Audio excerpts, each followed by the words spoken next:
All right.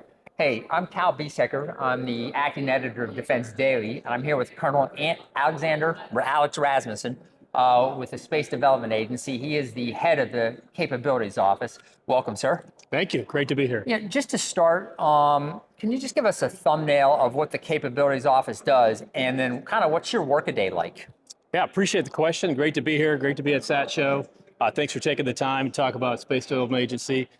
So at SDA, we believe that focus is a superpower. So in our office, we have the program office, and then we have the capabilities office. Programs, their job is to execute what's on contract with speed and audacity. Get it done, get on orbit, get that capability of the warfighter. The capabilities office does everything up to that point. We look in the future, the demos, the requirements, the resourcing, the people needed, the tech needed. We do that so that when we get ready to award a contract, that technology is ready to go. We've got the resourcing in place, got the people in place. We hand it over to programs to execute, and then we continue to support with subject matter expertise. So, supply chain is obviously a huge part of what you do. And the agency has that first, we'll call it the initial tranches, but it's called Tranche 0, kind of the experimental tranches of the low Earth orbit, proliferated warfighter space architecture on orbit.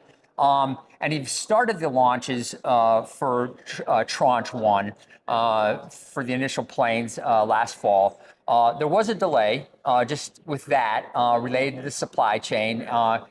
Have you resolved all those going forward, and how do you feel about the supply chain generally now? Yeah, so starting from T0, one of the biggest challenges we knew that would be ahead would be supply chain. Not so much technology, but the supply chain at different levels being to scale up for this demand signal. So we worked through T0 to help warm up and then get the supply chain ready to scale. In T1, we've still seen some of that. We're seeing our industry partners work at, hey, maybe I need to switch to be able to get on schedule. So some are looking at that, what they can do there. But we're still seeing a little bit of that in T1, working to resolve, taking those lessons and pushing forward to T2 and beyond in terms of where investments might need to be made in supply chain. But as mentioned earlier, supply chain is still something we're working through in T1. And we've also had some other things to work through, like government shutdowns, you name it, that kind of thing. Yeah, just sticking again with the transition from T0 to T1 on the supply chain. I know optical terminals were one of the issues.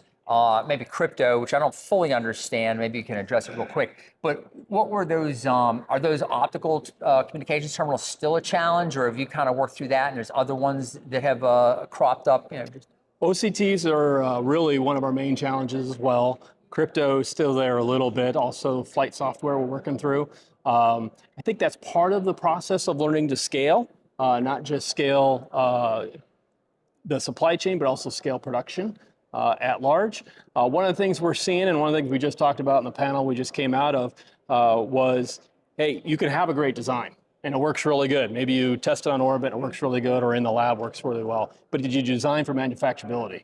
And that's something that we're talking about with our prime partners and throughout the supply chain is, hey, design for manufacturability and also interchangeability. So if you need to, hey, we're having problems with this partner, we can switch to someone else that can go ahead and plug into the standard interface. Is the supply chain flexible enough now to accommodate those switches between suppliers? We're seeing more and more of that. It's getting better and better. So that's part of the process of that consistent demand signal, starting in T0 and then T1 and T2, is you're seeing a lot more of that happen.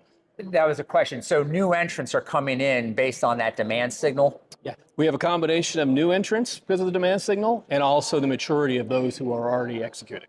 Okay, so Tranche 1, the 2 planes that launched last fall, it came up early this afternoon with Director Sandhu, SDA Director Sandhu, and he just mentioned it took a pause. It was the government shutdown in part, but also there were some lessons learned, some issues there. What were those issues now that are being fixed before you continue to launch in the next few months the rest of the transport layer for Tranche 1? Absolutely. We're getting that first, planes on orbit. Some of the things we've learned about is flight software. So the teams are working together to say, hey, how can we update things on orbit? And then, hey, let's learn all we can and get the next plane ready to go. I'll learn some things on modeling of how the satellites will perform on orbit. So there's some changes being made for the next plane as well for each of our partners. So it's part of the agile process, part of learning. One of the goodness of our model is we're not launching them all at once. We've got 2 planes, so you can launch a plane and learn from it, and that'll move forward to T2 as well. So it's kind of what we were designed to do. Is we're going fast, but we're also learning fast.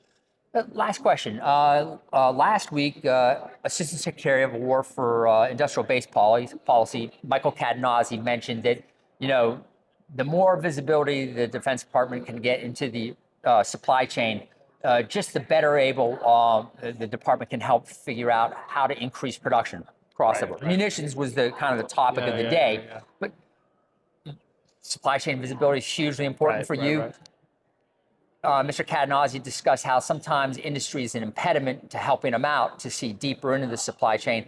How is it in terms of we'll call it the space infrastructure and you being able to see into it? Are they helping you, or are there some impediments to getting that visibility you want? I think we've, with our business model and our approach to industry, wanting to collectively learn, I think we've had a pretty high degree of trust to learn, hey, where are the problems at? Where can we maybe invest? Something we've benefited a lot was focal plane arrays, or FPAs, for the tracking layer. There was in the past some investment in the industry by Space Force, and we've been able to benefit from that. Those have been made at scale and not been on a critical path. So how do we hear those kinds of things and say, hey, there are parts of industry where we should invest in to make it more robust and be able to have greater throughput? And I think we're having pretty good conversations with industry. Also, hey, where should we collectively invest? Where they should invest in supply chain versus where we can invest in supply chain. Well, Colonel Rasmussen, thank you for your time. Absolutely, appreciate it. Thank you very much, Calvin. Take care. Thank you.